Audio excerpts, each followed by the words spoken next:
샬롬, 반갑습니다. 샬롬. 인사들 하시고, 오늘은 특별히 그동안 말씀을 많이 안 나눴던 거, 우리가 그동안 성경 공부를 통해서 좀 어렵다고 생각하는 귀한 진리의 말씀 중에 우리가 온전히 이룬 사랑과 죄의식이 없는 양심의 자유함, 거기에 대해서 오늘 좀 폭이 넓게 한번 우리가 말씀으로 또 가르침으로 한번 나누려고 합니다. 제가 맨 처음에 그 밑에다 써놓은 것이 요한일서 4장 17절, 18절, 19절을 제가 거기다 써놨습니다. 먼저 함께 봉독하시고, 저와 여러분들이 입으로 말하는 것이 놀라운 능력과 권세가 있다는 거 기억하시고, 입의 말의 비밀에 관해서 우리가 많이 나눴습니다. 그래서 먼저 요한일서 4장 17절로부터 19절, 거기에 온전히 이룬 사랑이 무엇인지, 우리가 그 온전한 사랑을 이룬다는 게 무슨 뜻이고, 온전한 사랑이 만약에 우리가 깨닫지 못할 때 두려움이 오는데, 그 두려움이 형벌을 가져다 주는데, 그 형벌이라는 게 콜라시스라고 아주 그냥 우리의 몸을 갈기갈기 찢어놓는 거라고 그런 뜻이 있어요. 그래서 그 뜻을 또 penal infliction이라고 하는 그 형벌에 관해서도 할 때 히브리서 8장, 9장, 10장과 연결해서 우리가 하나님께서 놀라운 이 양심에 관한 축복을 우리가 받아 누릴 줄 믿습니다. 자, 요한일서 4장 17절, 18절, 19절 봉독하시겠습니다. 시작. 이로써 사랑이 우리에게 온전히 이룬 것은 우리로 심판날에 담대함을 가지게 하려 함이니, 주의 어떠하신 것 같이 우리도 세상에서 그러하니라. 사랑 안에 두려움이 없고 온전한 사랑이 두려움을 내어 쫓나니, 두려움에는 형벌이 있음이라. 두려워하는 자는 사랑 안에서 온전히 이루지 못하였느니라. 우리가 사랑하면 그가 먼저 우리를 사랑하셨음이니라. 아멘. 19절입니다. 우리가 하나님을 사랑하면 그가 먼저 우리를 사랑하셨음이니라. 여기에 귀한 새 계명의 답이 요한복음 예수님의 말씀인 13장을 통해서, 그래서 사랑의 사도인 사도 요한이 성령의 감동으로 쓴 요한일서 3장을 통해서 이 요한일서의 첫 계명, 이 율법 아래 첫 언약의 모든 것이 폐해지고 새 언약으로 오신 예수님께서 우리에게 약속을 주시는 새 계명에 대한 놀라운 아주 그냥 정의가 여기 들어있어요. 그래서 우리가 10계명은 구약의 옛계명, 10계명은 바로 간단하게 얘기해서 쉐마 이스라엘에게 하시는 말씀이에요. 그래서 이스라엘아 들으라, 너희는 마음과 목숨과 뜻과 힘을 다하여 주 너희 하나님을 사랑하라. 그게 마가복음 12장 4복음서에 나오는 말씀입니다. 주 너희 하나님을 어떻게 사랑하라고요? 너희 마음과 목숨과 뜻과 힘을 다하여, 그게 하나님이, 만약에 제가 하나님이라면 나를 사랑하라 그런 뜻이에요. 그게 우리 교회에게 하는 얘기가 아니라 쉐마 이스라엘에게 하는 얘기예요. 이스라엘 옆 주변 국가들, 가나안의 아모리족, 아말렉 족속에게 한 얘기가 아닙니다. 그리고 이웃사랑에 대한 이웃을 너희 몸처럼 사랑하라 그랬어요. 이 두 가지가 가장 큰 계명 중에 가장 큰 것이라고 했어요. 그런데 새 계명을 많은 분들이 잘 몰라요. 그런데 요한복음 13장 34절에서는 예수님께서 바로 새 계명을 너희에게 주노니 너희는 서로 사랑하라. 그죠? 서로 사랑하라. 그런데 그냥 사랑하는 게 아니라 내가 너희를 사랑한 것 같이 사랑하라. 먼저 10계명은 너희는 나를 사랑하라 하나님이 하시고, 새 계명은 내가 너희를 사랑한 것 같이 사랑을 받은 만큼 바로 이웃을 사랑할 수 있는 능력을 주신다는 걸 우리가 누가복음 7장 그 창기와 같은 여인이 사업을 탕감을 많이 받은 여인이 예수님을 사랑하고 그 여인을 통해서 많은 사람들이 사랑받았다는 모습을 우리가 배웠습니다. 오늘 이 요한일서 4장 10절에도 나와 있고 요한일서 4장 19절에 사랑의 정의가 나와 있어요. 우리가 하나님을 사랑하면 그가 먼저 나를 사랑하셨습니다. 그래서 여러분들 2000년 전 십자가에서 하나님이 자기 아들을 아끼지 아니하시고 모든 사람을 위해서 내어주셨어요. 그 내어주신 이가 어찌 그 아들과 함께한 모든 것을 우리에게 은사로, freely gift라는 거예요. 공짜로 거저 모든 것을 주시지 않겠느냐. 여러분들 믿으십니까? 주시지 않겠느냐. 이미 아들을 통해서 다 주는 것을 너희들이 받아 가지라는 얘기예요. 주시지 않겠느냐. 아멘하고 받아 누리시기를 바랍니다. 그래서 여기서 보면 사랑의 정의가 나오죠. 하나님께서 아들을 아끼지 않고 주셨어요. 그렇기 때문에 사랑을 그만큼 베풀어 주셨어요. 이 사랑을 우리가 알면 알수록 이것을 오늘 요한일서 4장에서는 온전한 사랑이 우리에게 이룬 것은, 그죠? 심판날에 담대함을 가지려 함이라 그랬어요. 심판이라는 건 앞으로 주님 다시 오실 때 무슨 백보자 심판이니 무슨 심판이 아니라 그런 뜻도 포함되어 있지만 바로 크리시스란 이 심판은, 이 헬라어의 정의를 보면 크리시스란 심판은 재난과 환난과 이 땅에서 우리가 그리스도 안에서 믿는 자들에게 따르는 정죄와 그리고 누가 송사하거나 이런 처벌을 받거나 마음에 근심이 있거나 이런 믿음에 관한 환난을 얘기하고 있어요. 심판날에 담대함을 가지려 함이니. 왜요?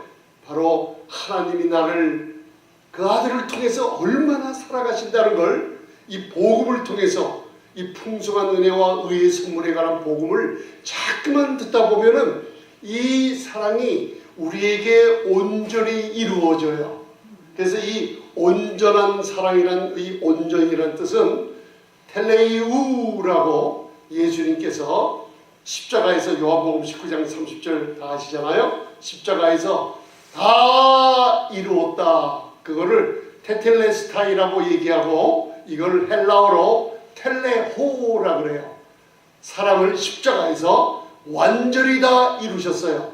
그래서 온전한 사랑이 예수님이 십자가에서 다 이루신 그것을 우리가 그 예수님에 대한 계시, 우리가 눈으로 하나님의 그 사랑을 얼마나 더 알고 있나, 우리가 눈으로 예수님이 누구신지, 예수님을 지금 어떻게 어떠한 눈으로 보고 있나, 그분은 나에게 공급해 주시는 분이요, 그분은 모든 것을 다 이루셨기 때문에 저와 여러분들은 받아 누리는 과연 자격제가 되어 있는가? 자격제가 되어 있어요.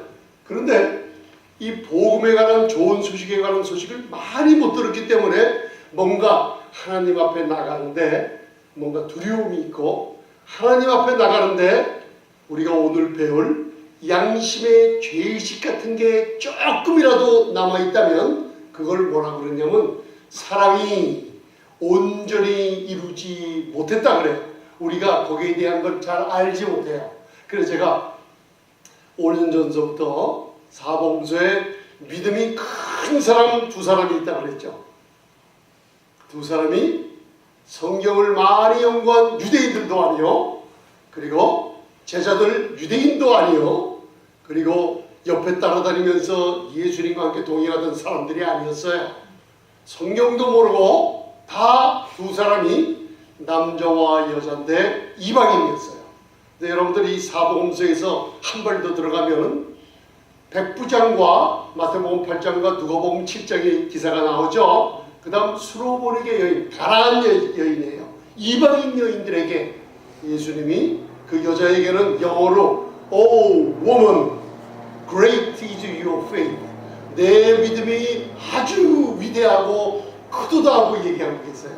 그리고 백부장에게는 누가복음 7장 9절부터 보면은 내가 이스라엘에서 이만한 믿음을 만나보지 못했다 그래요. 그 왜 그랬을까요? 잘 보세요. 마가복음 5장을 보면 유대인의 회당장, 그죠? 룰러 오브 더 시네고그라고 회당장 야이로라는 사람이 나와요. 그래서 예수님은 쉬지 않고 계속 병자들을 치료하시며 그 사랑과 은혜를 베풀어 다니시는데 딸이 병들어 싸우니 그가 절하며 무릎 꿇고 겸손하게 우리 집에 오셔서, 잘 들으세요, 우리 집에 오셔서 12살짜리 죽어가는 내 딸에게 손을 얹어 안수하고 기도해 주시면 내 딸이 낫겠나이다. 그죠? 내 집에 오셔서 기도해 주시면, 안수해 주시면 내 딸이 낫겠나이다. 믿음의 수준 따라 예수님은 바로 딸이 죽었다는 소식을 듣기 전에 12년 동안 혈병거인 여인을 고치시고, 그리고 딸이 죽었다는 소식을 듣고 그 집을 가요. 그게 무슨 뜻이냐면, 야이로는 우리 집에 오셔서 내 딸을 기도하여 주시면 낫겠나이다 그랬죠. 그 믿음의 수준대로 따라서 그 집에 갑니다. 그런데 백부장의 하인이 병들었어요. 잘 들으세요. 누가복음 7장을 보면 백부장은 내가 너희 집에 가리라고 가려고 그러시니까 예수님이 백부장이 하는 얘기가 뭐냐면 오실 필요가 없나이다 하면서 speak, 말씀만 하옵소서. 참 틀리죠. 이방인이요 백부장, 야이로요 성경을 아는 회당장. 그런 예수님이 자기 집에 와서 기도해주면 딸이 낫겠다 그랬고, 아무것도 모르는 이방인은 예수님께 말씀만 하옵소서. 그러면 집에 병들어 있는 하인이 낫겠나이다. 그걸 보고 예수님께서 야, 이스라엘에서 이만한 믿음을 만나보지 못했어요. 이방인에게 얘기한 거예요. 그게 무슨 뜻이에요? 여러분들, 예수님을 얼마나 위대하게 바라보고 계세요. 예수님을 말씀만 하면, 말씀을 들으면 내 병이 나았다. 그죠? 말씀만 하면은 오늘 이 주일날 와서 하나님의 선포되는 말씀으로 내 가정에 어떤 병든 사람, 여기서 수천 킬로 떨어진 한국의 다른 주에 있는 내 가족들의 질병이 낫는다는 믿음 가지고 있습니까? 할렐루야. 예수님을 어떻게 보고 계세요? 거기에 따라서 여러분들 믿음대로 역사하는 분이라는 거, 예수님이 얼마나 큰 분인가. 백부장은 그 예수님이 말만 하면 집에 있는 병자라도 낫는 줄 믿었어요. 그죠? 야이로 회당장은 예수님이 집에 와서 안수기도 하고 그래야지 낫는 줄 알았어요. 참 놀라운 축복이에요. 저희가 예배 후마다 성찬을 하고 있죠. 이 성찬에 관한 귀한 숨겨진 내용이 마태복음 15장 수로보내게 여인 가나안 여인에게 나와요.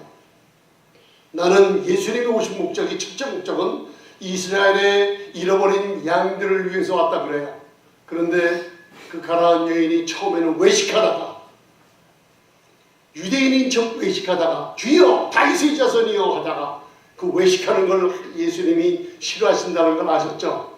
그런데 자녀들 떡, 내 자녀들에게 준 떡을 개들에게 던짐이 마땅치 아니하리라 하니까 그 여인이 무슨 얘기를 해요? 주여, 개들도 주인의 밥상에서 떨어지는 그 떡 한 조각이 먹을 자격이 있다는 믿음을 보였어요. 무슨 얘기예요? 성찬을 할 때, 떡을 뗄 때 그 예수님의 생명의 떡이, 전능하신 하나님이 주시는 생명의 떡이, 그 자리에서 떡을 자기가 개처럼 주스락도 먹으면 무슨 일이 벌어져요? 그 생명의 떡으로 말미암아 흉악히 귀신 들려 집에 있는 딸이 병이 낫겠고 귀신이 떠나겠다는 큰 믿음을 깨달은 거예요. 예수님께서 야, 여인아, 내 믿음이 크도다 하고 그 즉시로 흉악히 귀신 들린 그 딸의 몸에서 귀신이 떠나가고 치유받는 모습을 볼 수 있어요. 지금 여러분들 온전히 이룬 사랑이 우리에게 온전히 이루어졌어요. 언제? 2000년 전 갈보리 십자가에서. 그래서 제가 5년 전부터 이 은혜의 복음을, 풍성한 은혜를 강하게 전하는 게 뭐냐면 예수님이 어떤 분이신가, 예수님이 얼마나 위대한 분이신가, 그 그분의 은혜가 우리에게 얼마나 넘치도록 베풀어 주셨는가, 이거를 자꾸만 예수님을 보게 하는 거예요. 그때마다 여러분들 믿음의 역사가 일어나고 그랬죠. 세상을 이김은 이것이니 우리들의 믿음이라 그랬어요. 그런데 그 믿음이 다 있어요. 있는데 그 믿음은 가만히 있으면 역사하지가 않아요. 사복음서나 사도 바울의 서신서나 성경에 말씀하신 대로 그 믿음을 풀어놓는, 여러분들 이 복음을 듣고 믿음을 역사하게 하는 법을 배워야 돼요. 그래서 교회 와서 기름 부음 받은 목사님들이나 성경 교사들이나 우리 전도사님들에게 이 성경에 관한 놀라운 풍성한 은혜에 관한 이 좋고 기쁜 소식을 듣고 배워야 될 줄 믿습니다. 아멘. 그래서 오늘 여러분들 지금은 요한일서 4장 17절에 사랑이 우리에게 온전히 이룬 것은 우리로 심판날에 담대함을 가지려 함이라.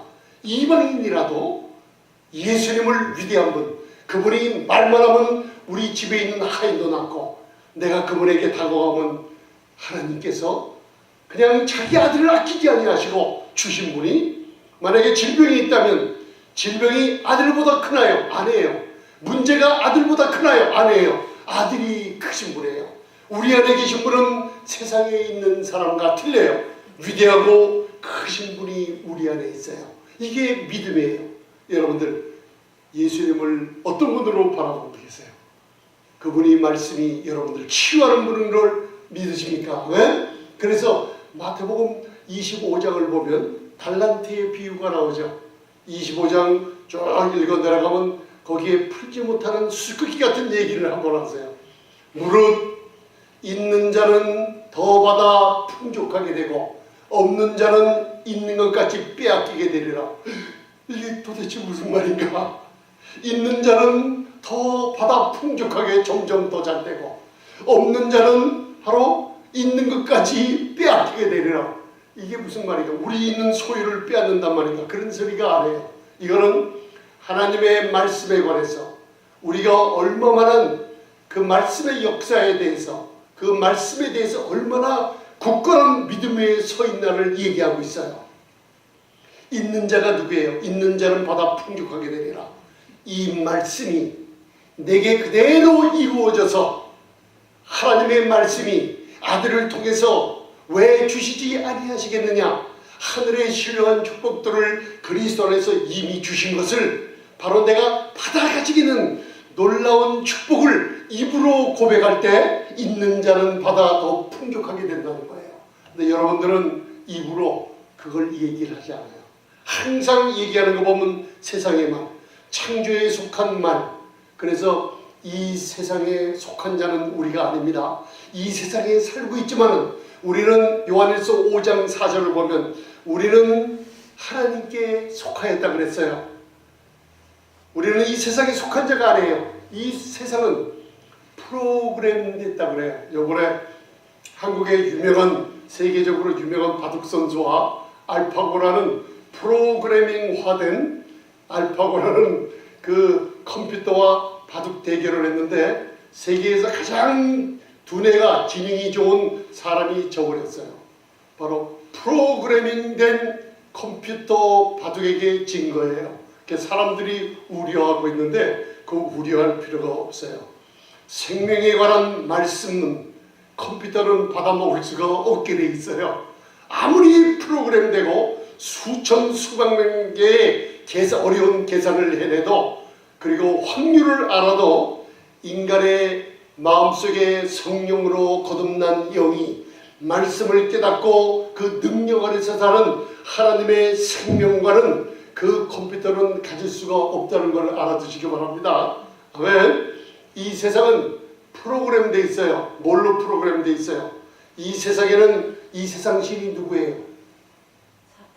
마귀라고 그랬어요. 고린도서 4장 4절. 이 세상엔 누가 있어요? 마귀가 있어요. 그러나 우리는 그 마귀에게 속한 자가 아니고 하나님께 속해 있어요. 믿음을 가졌기 때문에. 이 세상에는 또 뭐가 있어요? 질병이 있어요. 그런데 질병은 하늘로부터 온 게 아니에요. 우리는 세상에 속한 자가 아니기 때문에 질병이 내게 있다. 하나님이 주신 질병이 아니에요. 이 세상엔 또 죄가 있어요. 죄는 예수님께서 정복했어요. 죄보다 크신 분이 내 안에 계세요. 또 이 세상에 누가 있어요? 문제가 산더미처럼 쌓여 있어요. 그런데 문제보다 크신 분이 내 안에 계신 분들이에요. 세상은 프로그램돼 있어요.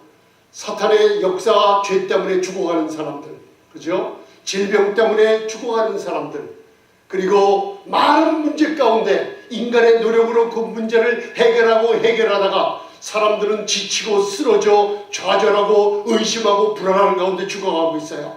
그래서 프로그램된 이 말을 하고 있어요. 아이고 더워서 죽겠네, 배불러서 죽겠네, 뭐가 안 되겠네 하면서 하나님의 말씀을 있는 자는 받아 더 풍족하게 되리라. 말씀 프로그램대로 이 말씀을, 특별히 교회 안에 있는 믿음이 가진 성도님들도 말의 프로그램을 잘 몰라서 하나님의 말씀과 틀린 말을 하고도 내가 쓰러진 줄도 모르고 살고 있는 분들이 많이 있어요. 그래서 잠언 12장 18절에는 혹은 칼로 찌르는 것 같이 함부로 말하거니와. 사람들의 말은 발이 없어요.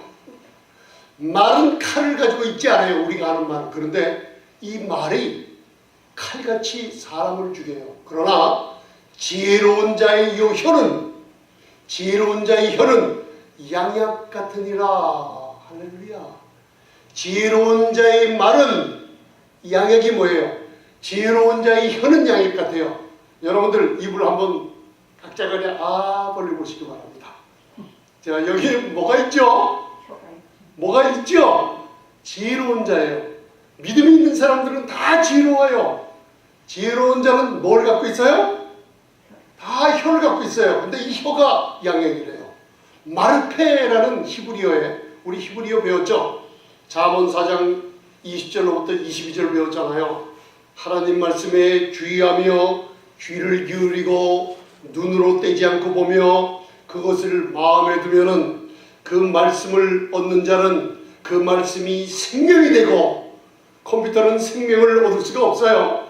그 말씀이 우리의 생명이 되고 나의 생명이 되고, 따라하세요. 그 말씀이 나의 생명이 되고 온 육체에 건강이 됨이니라.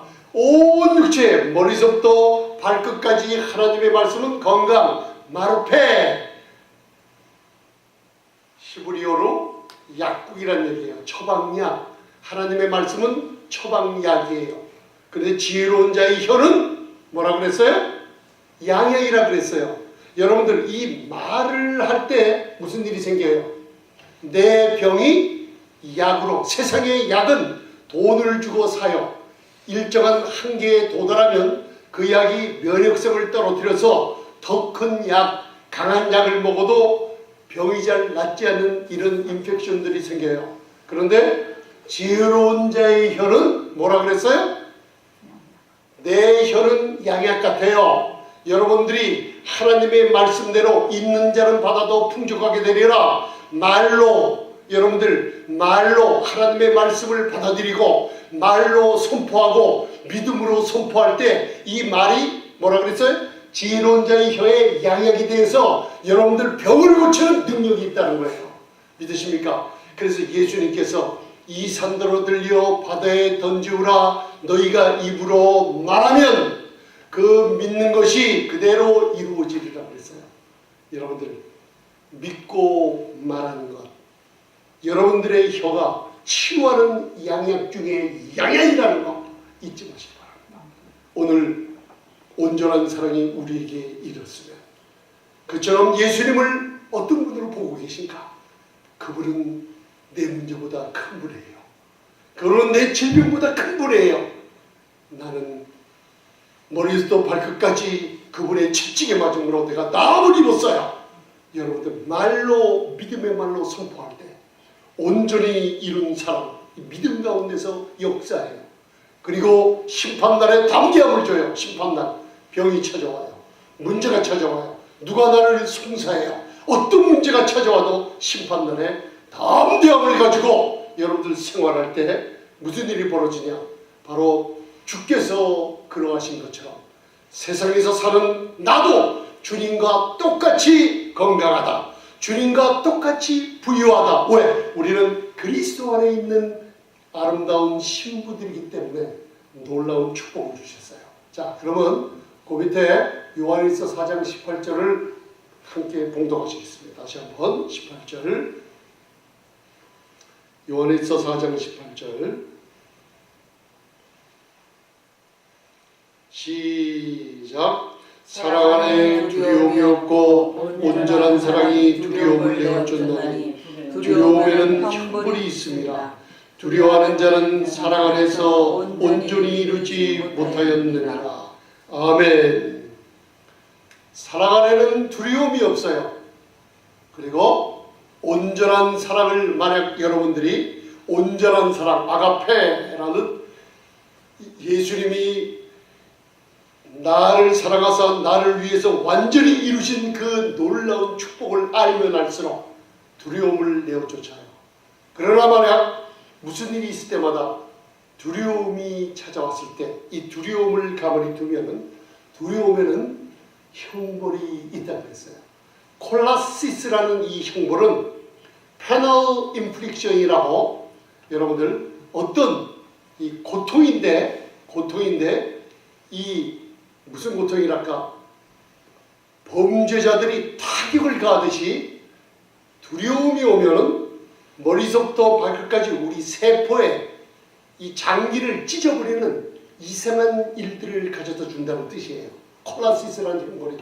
두려움에는 형벌이 있습니다. 두려워하는 자는 그 사람에게 친자라도 온전한 사랑이 거기에 이루어지지 않았어요. 그런데 온전한 사랑은 이 두려움을 내어 쫓아요.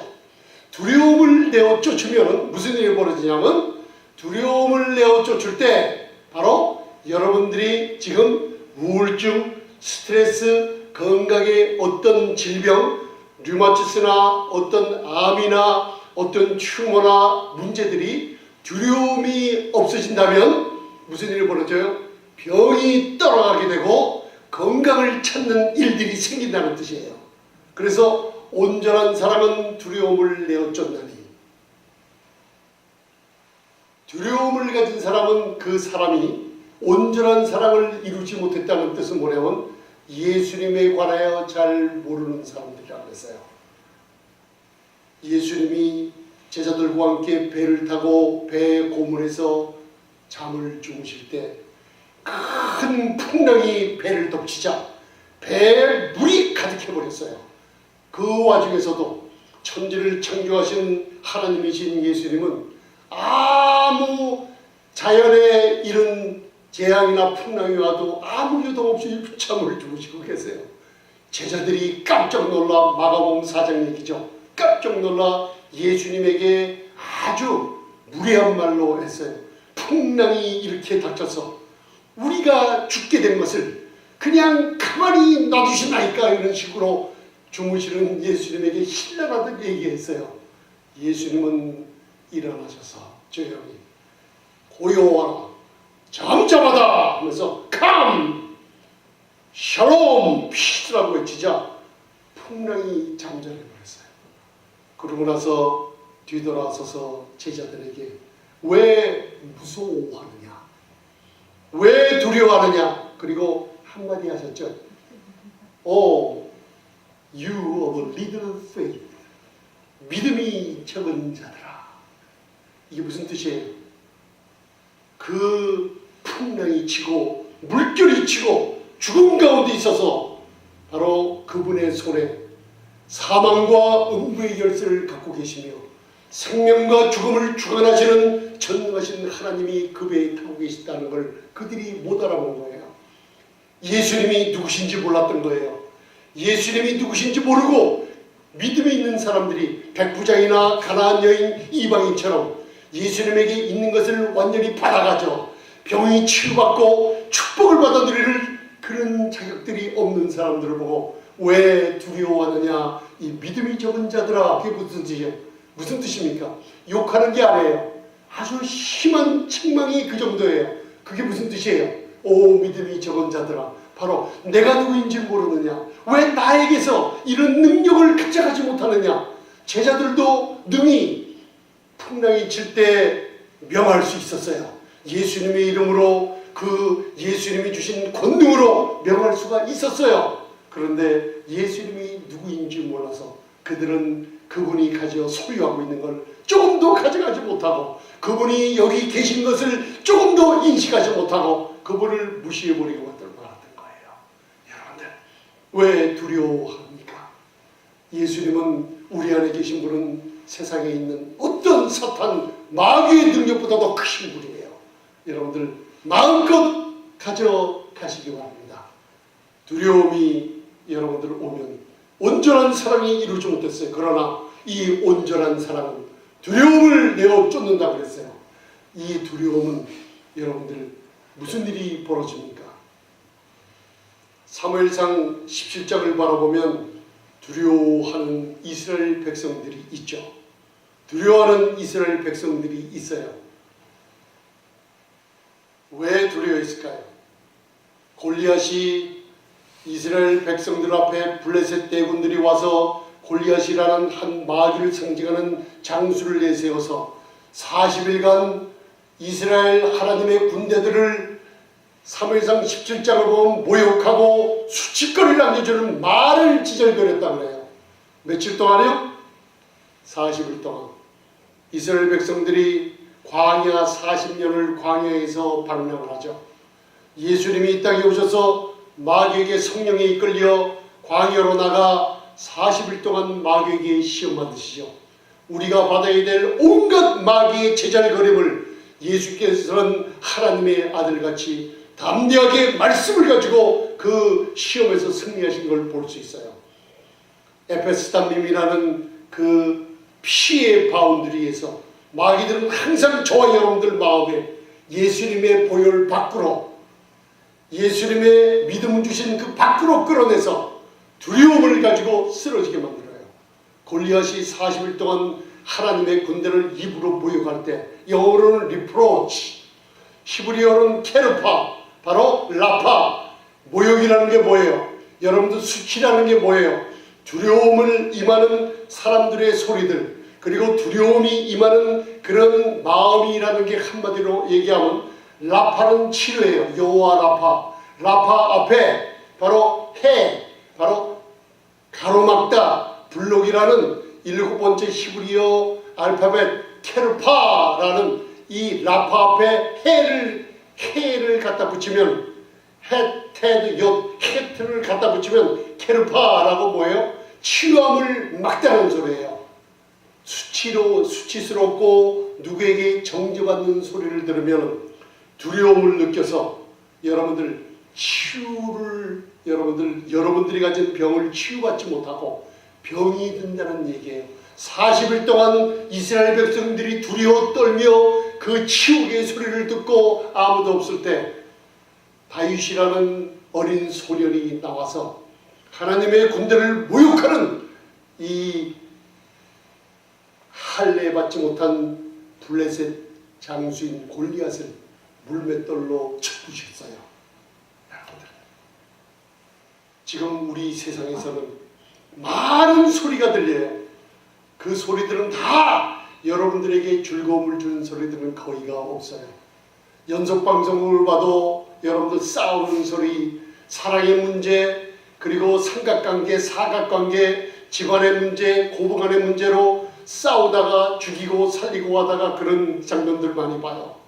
하나님의 말씀은 우리에게 두려움을 없애주는 놀라운 온전히 이룬 사랑의 소식을 들어야 될 줄 믿습니다. 두려움은 여러분들 형벌을 가져다 준다는 거 잊지 마시고 오직 온전한 사랑만이 두려움을 내어쫓아요.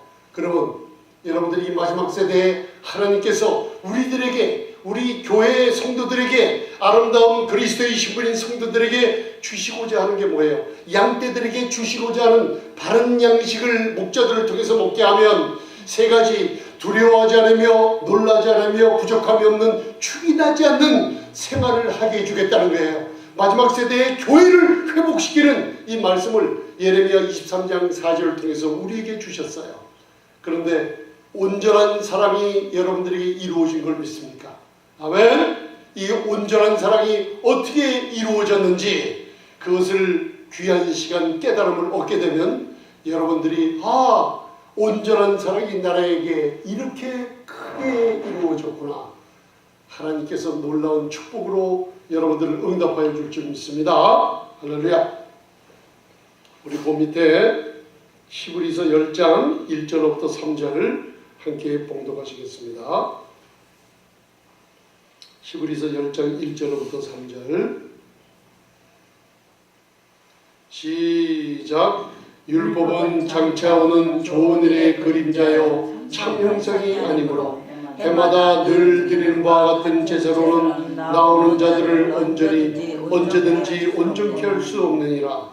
그렇지 않으면 숨기는 자들이 단번에 정결케 되어 다시 죄를 깨닫는 일이 없으리니 어찌 드리는 일을 그치지 아니하였으리요. 아멘. 제가 그 히브리서 10장 2절을 거기다가 영어 성경 킹 제임스 버전을 적어놓은 이유가 있어요. 율법은 장차 오는 좋은 일의 그림자요. 율법을 거기서 히브리서 8장, 9장, 10장에서는 첫 언약이라고 했어요. 첫 언약에 하나님은 흠을 발견했어요. 왜 첫 언약에 흠을 발견했을까요? 히브리서 8장 7절을 보면은 첫 언약이 만약에 흠이 없었다면 제사를 드리는 자들을 온전케 할 수 있어요. 그게 무슨 뜻이에요? 온전한 사랑을 다 이루어질 수 있었어요. 그런데 첫 언약 제사와 예물을 가지고 율법 안에서 하나님께 나아가는 자들은 바로 흠이 있었어요. 계속 반복해서 드리는데 항상 순종해야 되고 같은 제사를 영원히 반복해서 서서 드리는 순종이 끊이지 않아야 되는데 왜 흠을 발견하셨냐? 바로 끊임없는 제사 율법에 인간의 행위와 노력이 끊임없는데 그것 가지고는 죄를 깨닫는 일이 없으리니 그게 무슨 뜻이냐면 양심을 온전케 하지 못하기 때문에 하나님께서 율법 아래 예물과 제사를 드리고 하나님께 나오는 자들을 어떻게 해요? 기뻐하지 않으셨다고 그랬어요. 여러분들 이해가 가십니까? 율법은 장차 오는 좋은 일의 그림자요 참 형상이 아니에요. 그 율법을 가지고 나오는 자들은 온전케 하실 수 없어요. 온전한 사랑으로 여러분들 두려움을 내어쫓을 수가 없어요. 두려움을 내어쫓을 수가 없으니 형벌이 따라가요. 그래서 이것을 현대교회에 적용시킨다면 바로 은혜를 전하지 않고 새 언약을 강하게 전하지 않고 하나님이 자격 없는 자들에게 공로 없는 자들에게 경건치 않은 자들에게 일하는 것 없는 자들에게 자기 아들을 아낌없이 주시면서 베푸신 하나님의 은혜를 여러분들 얻지 못하면 온전한 사랑을 깨닫지가 못해요. 나도 모르게 율법의 말씀을 자꾸만 듣다 보면 내 양심에 여러분들 온전케 되지 못하는 온전한 사랑을 체험할 수가 없고 양심에 죄를 깨닫는다는 바로 죄의식이 끊임없이 지어지지 않고 있어요. 이게 신자나 불신자나 지금 다 똑같이 양심의 고통 아래 얼마나 눌리고 있느냐. 그래서 그들의 생활이 다 달라요. 왜요? 불신자들은 태어날 때서부터 로마서 2장을 보면 율법이 마음에 어떻게 해요? 율법이 마음에 기록되어 있다고 그랬죠. 율법을 가진 채로 태어나요. 성과 권성질학, 좋은 일하면 좋은 것을 받고 나쁜 일하면 나쁜 일을 받는 그 성과학을 판단할 줄 알아요. 신자들도 마찬가지예요. 다들 양심이 있는데 로마서 9장 1절에는 바로 사도 바울이 얘기하기를 내게 큰 근심과 마음의 고통이 있다 그랬어요. 그게 바로 고통 있는 내 양심이 성령 안에서 나로 더불어 내가 누구예요? 내 숨은 속사람 영으로 더불어 증거한다 그랬어요. 내 양심이 성령 안에서 바로 나로 더불어 증거해요. 내가 양심의 자유함을 얻고 온전한 사랑을 깨달으면, 온전한 양심이 내게 이루어졌다는 걸 깨달으면 두려움이 없어지고 놀라운 자유함을 누릴 수 있다는 거예요. 오늘 그 히브리서 10장 2절 다시 한번 보세요. 그래서 다시 한번 봉독하겠습니다. 자, 2절 시작. 그렇지 아니하면 섬기는 자들이 단번에 정결케 되어 다시 죄를 깨닫는 일이 없으리니 어찌 되려는 일을 그치지 아니하였으리요. 아멘. 만약에 구약에 하나님이 발견하신 첫 언약의 흠을 발견하셨죠. 율법의 흠을 발견하셨어요. 왜? 양심상 온전히 할 수 없어요. 그래서 히브리서 10장 1절을 말씀하시기를 뭐라 그러는 거예요? 바로 율법은 장차 좋은 일의 그림자요 참형상이 아니죠. 율법 안에서 여러분들이 신앙생활을 율법적인 신앙생활로, 종교적인 신앙생활로 내 노력과 내 순종으로 자꾸만 하다 보면 우리들을 온전한 사랑이 이룰 수 있어요, 없어요? 온전히 할 수 없어요. 만일에, 그래서 히브리서 10장 2절에 만일에 구약의 율법이 만약에 우리를 나아가는 자들, 예배하는 자들을 온전케 할 수 있었다면, 만약에 온전케 할 수 있었다면 그걸 무슨 뜻이냐면 우리를 단번에 정결케 해요. 그리고 죄를 깨닫는 일이 없게 만들어요. 온전케 할 수 있다면 그게 무슨 뜻이에요? 하팍스라는, 단번에 우리의 죄가 없어지고, 그죠? 죄를 깨닫는 우리의 양심, 이걸 원어로 보면 바로 킹제임스 버전의 conscience of sins, 죄의식, 양심의 가책, 양심의 죄의식이 없이 온전한 자로 만들어질 수 있어요. 그런데 우리를 염소와 황소의 피로는 단번에 정결케 하지 못해요. 그리고 우리 양심도, 우리 양심의 죄의식도 단번에 깨끗게 하지 못해요. 할렐루야. 믿으십니까? 이 말씀 깨달으시죠? 요한일서 4장 17절부터 19절에 온전한 사랑이 우리에게 이루어진 것은 우리가 심판날에 무슨 일을, 환난을 만나도 주님 모시기 바로 직전까지도 심판날에 담대함을 가질 수가 있어요. 왜? 무슨 일일까요? 그 온전한 사랑은 하늘 보좌 우편에 계신 주님이 건강하고 모든 부유함이 나도 이 땅에 살면서 누릴 수가 있어요. 그래서 이 온전한 사랑은 두려움을 내어쫓아요. 두려움을 내어쫓으면 무슨 일이 벌어져요? 병이 치유받고 모든 문제에 해답을 얻는 일이 벌어져요.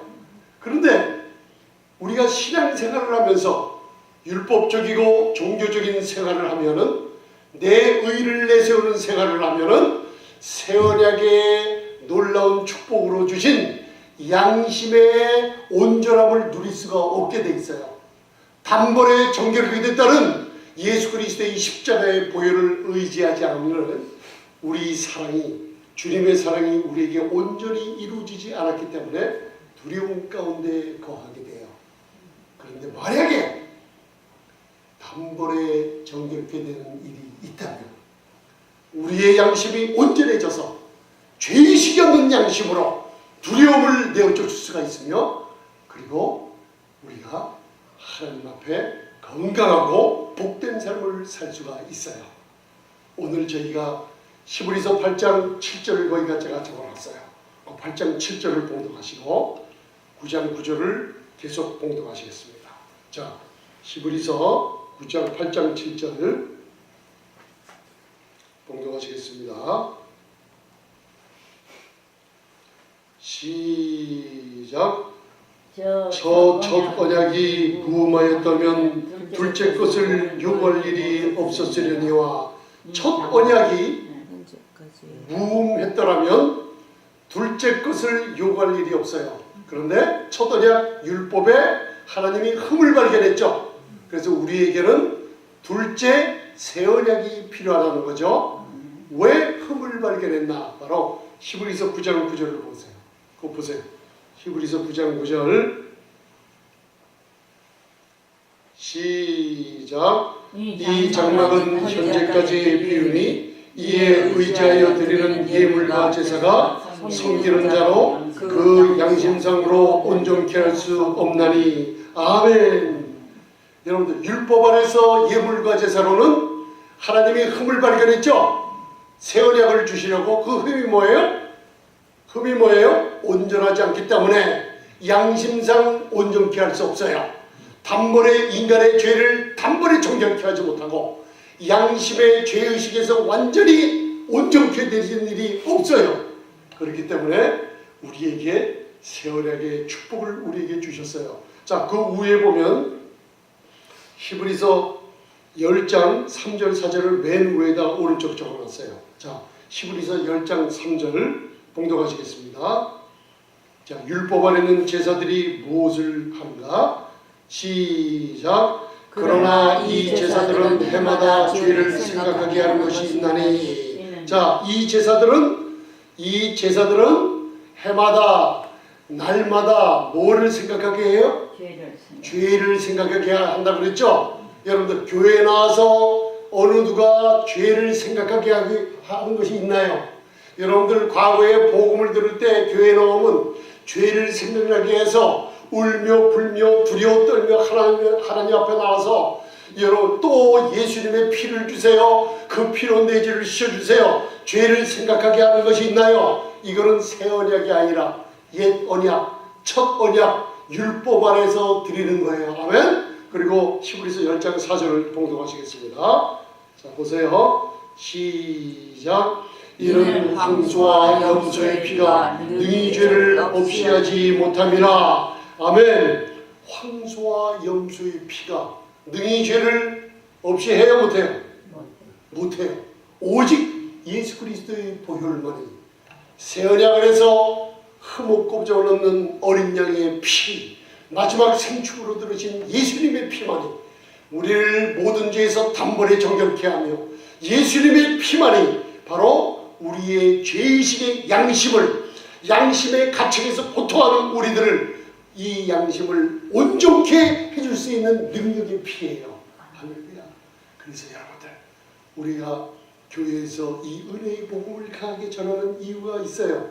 오는 사람마다 우리 성도님들을 그들의 마음속에 온전한 사랑이 이루어지게 해서 두려움이 없이 온전한 양심을 가지고 양심의 자유함 속에 건강을 누리고 하나님께 마음껏 자유로이 아버지라 부르며 나아가서 그분께서 예비해 놓으신 모든 축복을 다 받아 누리게 하는 거예요. 그래서 이 은혜를 전해요. 그러면 우리가 어디 안에 있나? 자, 로마서 6장 4절을 봉독하시겠습니다. 그 위에 로마서 6장 14절, 로마서 6장 14절을 봉독하시겠습니다. 그 밑에 거는 다음 주에 다시 말씀 전하겠습니다. 성삼위 하나님이 하신 일. 자, 로마서 6장 14절 시작. 죄가 너희를 주관하지 못하려니 이는 너희가 법 아래 있지 아니하고 은혜 아래에 있음이니라. 아멘. 은혜 아래로 자꾸만 성도들을 가둬놓는 게 뭐예요? 풍성한 하나님의 은혜, 생명의 말씀을 자꾸만 듣게 하는 이유가 뭐예요? 우리로 하여금 은혜 아래 자꾸만 있으면 무슨 일이 벌어져요? 죄가 주관하지 못하는 일이 생겨요. 죄가 주관하지 못한다는 게 뭐예요? 우리가 법 아래 있지 않아요. 지금도 많은 사람들이 법 아래에 있는 말씀을 들어요. 그러고 나서 날마다 주님 앞에 나갈 때마다 죄를 생각하면서 나가요.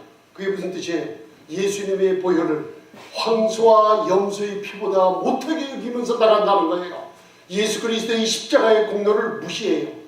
그분의 공로를 존경하며 그분의 십자가에 지신 예수님의 보혈이 내 모든 죄를 단번에 정결케 했으며 나의 죄악된 죄의식이 가득한 양심을 단번에 온전케 했다는 것을 여러분들 믿으시기 바랍니다.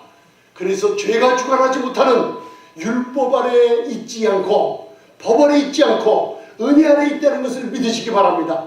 새 언약은 여러분들에게 좋은 것만 갖다 주세요. 하나님은 좋으신 분이에요. 이 새 언약이 세례의 피가 여러분들의 양심을 얼마나 정결케 했다는 것을 알면 알수록 두려움이 없어져요. 두려움이 없어지니 건강을 회복하게 되고 여러분들 좌절해서 다시 용기를 가지게 되고 부족한 데서 하나님의 풍성함으로 넘치게 될 줄 믿습니다. 기도하시겠습니다. 할렐루야. 전능하신 주님 감사합니다. 예수님을 믿지 않으면 우리의 양심의 가책과 죄의식 때문에 마지막에는 쓰러져 버리고 맙니다. 많은 분들이 이 시간에 함께 따라하시기 바랍니다. 예수님의 보혈이 내 모든 죄를 단번에 정결케 했음을 믿습니다. 예수님의 보혈이 황소와 염소의 피가 아니라 예수님의 보혈만이 나의 양심을 온전케 했음을 믿습니다. 죽은 자 가운데서 하나님께서 예수님을 3일 만에 부활한 것을 마음으로 믿습니다. 그리고 입으로 고백합니다. 예수님만이 나의 구세주가 되십니다. 예수님만이 나의 주님이 되셨습니다. 전능하신 주님, 이 말을 말씀대로 입으로 고백하고 마음으로 믿는 모든 분들에게 구원의 역사가 지금 이 시간에 일어나게 축복해 주심을 감사드립니다. 들어가라 나가라 축복을 받게 하시고 두려움이 없는 삶 속에 건강을 회복하게 하시고 은혜와 평강을 넘치게 해 주시옵소서. 예수님 이름으로 기도드리옵나이다. 아멘.